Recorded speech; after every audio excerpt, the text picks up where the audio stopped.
Christian, you've come down here to Passmore's Academy as part of the Essex Year of Reading, but can you just take us back a few years? When did your love of reading and words begin? I entered reception just as We're Going on a Bear Hunt came out by Michael Rosen. So that's the first book I can fully remember, this kind of immersive experience that you felt you were on this adventure with the author. And it's kind of funny now that Michael Rosen's one of my colleagues. You know, we work together and we're performing together in a couple of weeks. So it's funny how things kind of work out. But yeah, that was the first book that I remember being introduced to. And Michael Rosen has come down to school. Yeah, he's also been part of this. You both see yourselves, not too po-faced the word, evangelical about words and poetry and rap, etc.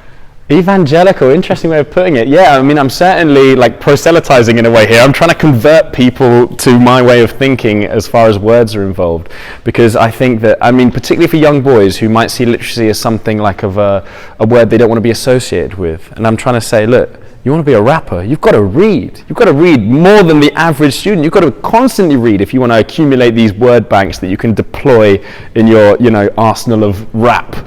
So I'm constantly trying to win students over, but they don't really need winning over because they're on board from the start. As soon as they're like, what, a rapper's coming in, a rapper and a teacher, they're with me, okay? But I'm certainly on a mission.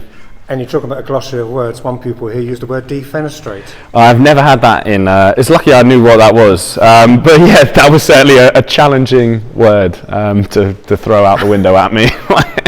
And what did you think of the pupils here today? Yeah, great. I mean, always having the confidence to interact and come on stage. Actually, a teacher came up to me at the end and said it was such a huge and significant thing that one of their students came on stage and stood there, because that was a landmark achievement apparently for that student. So I never know what's going on in the students' worlds. I just see the tip of the iceberg and not everything that's beneath. So I'm so pleased that often you get those moments of kids who might not normally engage, rapping away. So they've all gone away now, or the primaries have gone away to their primary schools. What do you hope they'll have taken away from this session this morning?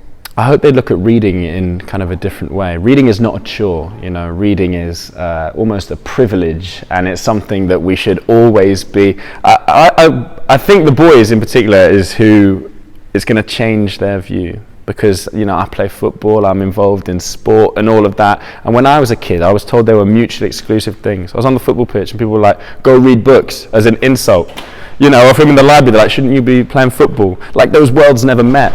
And so I'm trying to break down these barriers, okay, for all students. So isn't it encouraging? I saw one child with a Marcus Rashford book. Yeah. There's a synthesis, isn't there? Oh yeah, football literally is a huge thing. And I think that, I often hold lessons for our football team. I work with Leicester City Football Club as well, doing stuff in their community. So I think there's a huge synthesis between the two.